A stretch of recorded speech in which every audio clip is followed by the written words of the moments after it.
Assalomu alaykum. Annyeonghaseyo. Ushbu darsimizda undosh harflarning nomlanishi hamda yozilish tartibini o'rganib olamiz.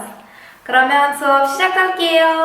Demak, chapdan o'ngga, tepadan pastga, tepadan pastga, chapdan o'ngga qoidasiga amal qilgan holda harflarni birgalikda yozib ko'ramiz.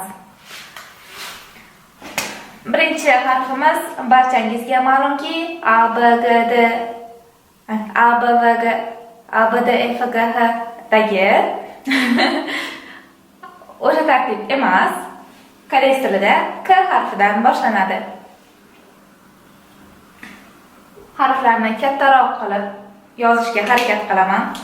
Bu harfimizda mana shunday ketma-ketlikda bitta chiziq bilan chizib qo'ysangiz bo'ladi.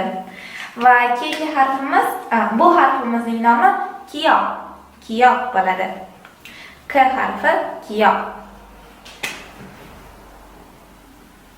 Nin. Nin. N harfi. Bu ham bittagina chiziq bilan.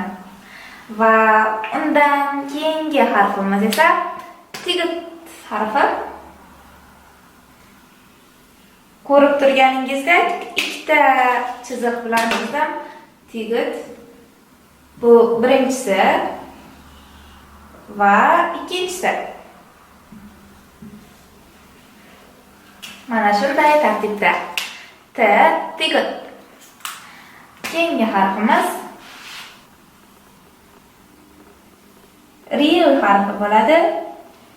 Ril. L harfi Ril bo'ladi. Bu harfimizda 1, 2 va 3. 3 ta chiziq bilan harfimizni yozib oldik. Keyingi harfimiz M harfi bo'ladi. Miyum. Miyum deb ataladi. Kattaroq chizishga harakat qildim. Birinchi, ikkinchi va uchinchi chiziq. Yana bir bor takrorlab o'taman. Harflarning ketma-ketligi bilan yozish majburiy emas,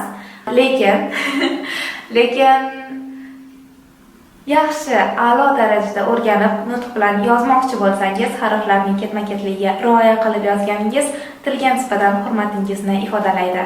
Va keyingi harfimiz B harfi, Piyib ismi Piyib bo'ladi.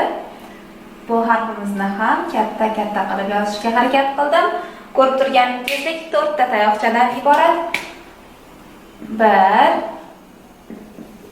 2, 3 va 4. Mana shunday ketma-ketlikda yoziladi. Va keyingi harfimiz bo'lsa S, Shiyot bo'ladi. Mana shunday katta qilib yozdim. Mana ikkita chiziqchadan iborat. 1 va 2.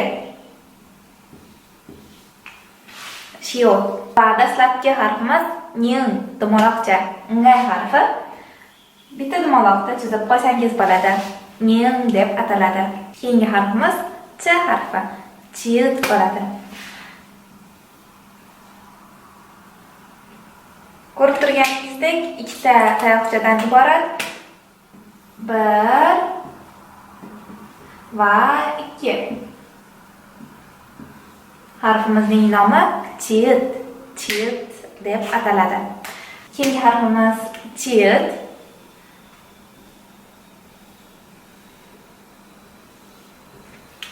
Chiyit harfi, Ch harfi. Ismi Chiyit. Boshidagi bosh kiyimi tufayli 3 ta chiziqga ko'paygan. 1, 2 va 3.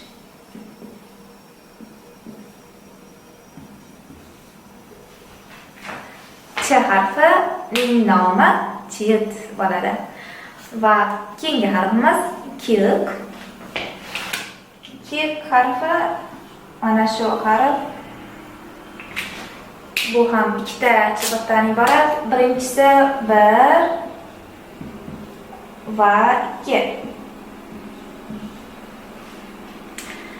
Va dastlabki harfimiz tilt bo'ladi. Tilt harfimiz 1, 2, 3.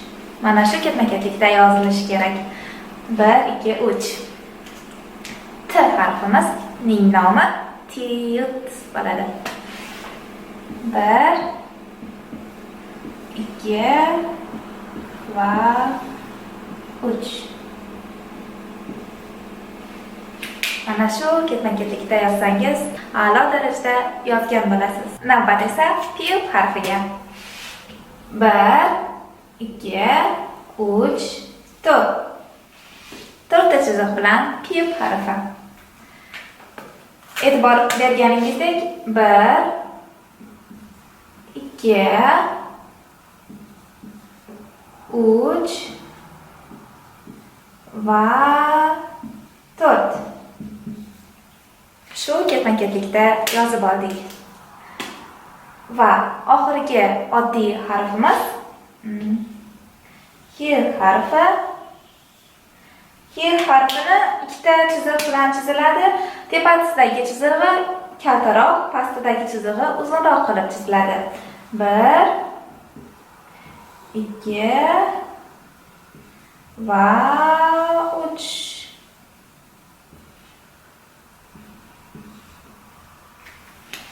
Shu ketma-ketlikda yozib olsangiz bo'ladi. Hozirgi navbat Sankiyoq harfiga. Ikkita qo'shma harf. Sankiyoq deyiladi ismi. Sankiyoq. Shu Sankiyoq bu harfning nomi. San degani qo'shma degani. Qo'shma kiyoq. Bitta kiyoq, bitta k harfi bo'lsa, buni kiyoq deb ataymiz. Ikkita bo'lgani uchun Sankiyoq, qo'shma kiyoq bo'ldi. Va bu harfimizni 2 marta k harfini yozish bilan yozib oldik. Keyingi harfimiz bundan mustasno emas. San tigit bo'ladi. Bu harfimizni ham nomi qo'shma tigit bo'lib kelib chiqqan. 1, 2 va 3, 4. Shu ketma-ketlikda yozib olsangiz bo'ladi. Va keyingi harfimiz Sanpip. 1, 2, 3, 4. 1, 2, 3, 4. Sanpip deb ataladi. B harfini 2 marta yozganingiz bilan barobar. 1, 2, 3, 4. 1, 2, 3, 4. Mana shu ketma-ketlikda yozsangiz bo'ladi. Va keyingi harfimiz San shiyot harfi.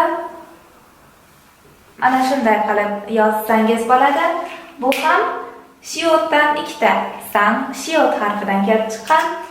Ketma-ketligi ham S harfi bilan bir xil ketma-ketlikda yoziladi. San shiyot, San chil.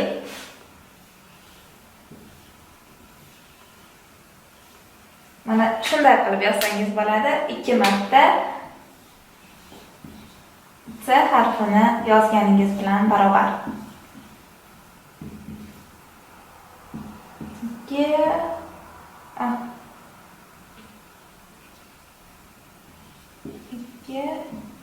3 va 4. Harflarimizdan nomlanishini ham, yozilish tartibini ham bilib oldik.